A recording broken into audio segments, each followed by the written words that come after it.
Hello students, welcome to our channel BM maths corner. पिछले lecture में हमने exercise 2.2 complete कर लिया है। आज second chapter sequence and series maths 2 का उसकी हम एक्सरसाइज 2.3 स्टार्ट करने जा रहे हैं। उससे पहले हम ये देख लेते हैं what is mean by sum to infinity और sum of infinite terms of GP।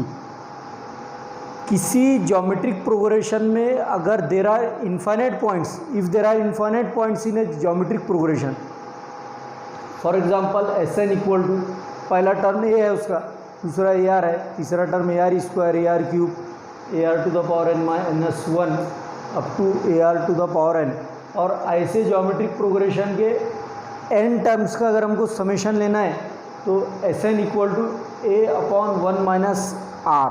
ये दो कंडीशंस है। If modulus of R is greater than 1 the sum of infinite terms of GP does not exist. अगर आपका common ratio greater than 1 है तो sum of infinite terms of this geometric progression does not exist means we can't find the summation. हम infinite terms का summation find नहीं कर सकते अगर R आपका modulus of R greater than 1 है तो। If modulus of R is less than 1 the sum of infinite terms of geometric progression exist, that is Sn equal to A/1 - R। अगर आपके R के मॉड्यूलस की value less than 1 है तो sum of infinite terms of geometric progression हम exist होता है, मतलब हम कैलकुलेट कर सकते हैं, फाइंड कर सकते हैं। और वो कौन से फार्मूले से आएगा फिर ये Sn equal to A/1 - R, जहाँ पे A यानी फर्स्ट टर्म है और R कॉमन रेशियो है। Our question number 1 from exercise 2.3 is determine whether the sum to infinity of the following geometric progressions exist, if exist find them. यानी question हमारा वही है। सबसे पहले हमको ये बताना है कि यहाँ पर जो ज्योमेट्रिक प्रोग्रेशंस दिए हुए उन ज्योमेट्रिक प्रोग्रेशंस में sum of infinite terms of GP हम फाइंड कर सकते हैं या नहीं फाइंड कर सकते। इफ़ एग्जिस्ट फाइंड देम, यानी अगर सम टू इन्फिनिटी एग्जिस्ट होता है यानी हम फाइंड कर सकते हैं तो Sn equal to A/1 - R इस फार्मूले से हम फाइंड कर सकते हैं। इसको Sn से डिनोट कर लो या S से डिनोट कर लो, एक ही बात है। Please see here it is our question number 1, 2, 4/3, 8/9, 16/27 it is our geometric progression. तो यहाँ पर फर्स्ट टर्म क्या है, 2 है। R कितना है, T2/T1, तो T2 है 4/3/2, तो इसको क्या लिख सकते हैं हम, 4/3 अपॉन में 2 है तो इनटू में लिखो तो रेसिप्रोकल हो जाता है 1/2, तो 2 1 = 2, 2 2 = 4, तो ये आ जाएगा 2/3। R इक्वल टू 2/3, 2/3 इज कैसा है, इट इज़ लेस देन 1, यानी 0 पॉइंट समथिंग आ जाएगा, 0 point something is less than 1। तो हम आपको इसका मॉड लेते हैं। देखिए mod of R equal to mod of 2.3 which is less than 1। Therefore सबसे पहले हम क्या लिखेंगे, sum to infinity exist, sum to infinity exist. Therefore formula लिख लीजिए S equal to A/1 - R। S अब A कितना है, A2 है, 2/1 - R कितना है, 2/3 है। क्रॉस मल्टीप्लाई करो, 3 1 = 3, 3 - 2 1, 3 1 = 3, 3 - 2 1, तो ये क्या कितना रहा है, 1/3, 2 × 1/3 को न्यूमरेटर में लाओ तो ये क्या हो जाता है, 3/1। तो S कितना आ रहा है हमारा, सम टू इन्फिनिटी 6 आ रहा है। So students please take the screenshot of this. So students see here it is our question number 2। पहले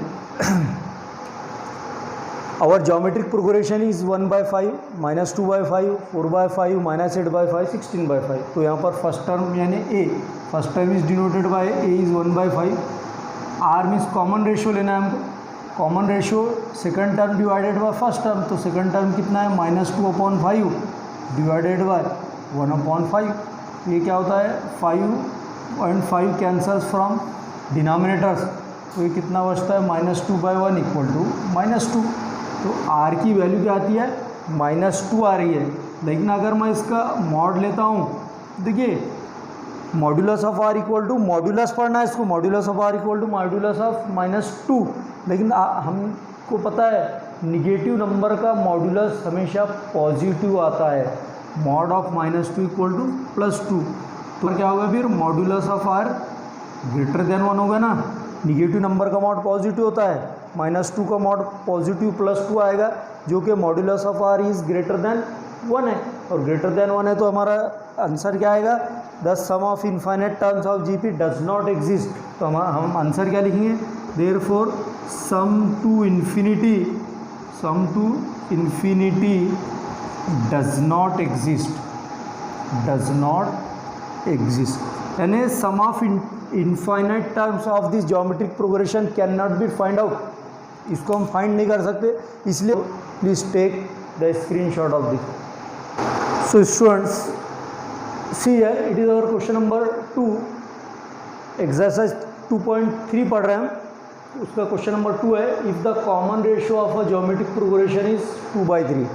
कॉमन रेशियो दिया है हमको यहाँ पर, and sum to infinity is 12, और s दिया है sum to infinity. Find the first term, हमको फर्स्ट टर्म यहाँ पे फाइंड करना। सो पे अटेंशन हियर। सबसे पहले हम गिवन लिख लेते हैं, what is given in this problem. We have given common ratio r, common ratio is denoted by r। तो r की वैल्यू दी है 2/3। Sum to infinity is denoted by s, और s दिया है 12। सम टू इन्फिनिटी का formula है हमारे पास में, s = a/1 - r। Substitute these two values of r and s in this formula, then we will get the value of a। s कितना है 12 = a, फाइंड आउट करना है। 1 - r means 2/3। 12 = a/, cross multiply करो, 3 × 1 = 3, 3 - 2 1 means 1/3 आ जाता है। 12 = a × 1/3 denominator में से numerator में जब लाएंगे तो रिवर्स ऑर्डर में आ जाएगा। Therefore 3a = 12, therefore a = 3 × 4 = 12। ये इक्वेशन आ जाएगी हमारी। फाइंड द फर्स्ट टर्म, हमको फर्स्ट टर्म कैलकुलेट करना था, तो हमारा फर्स्ट टर्म कितना आता है, 4। If the first term of the geometric progression is 16। First term हम किससे डिनोट करते हैं, a से। तो a हमको दिया है, a है 16, and its sum to infinity is 96/17। Sum to infinity given है, sum to infinity is denoted by s, 96/17।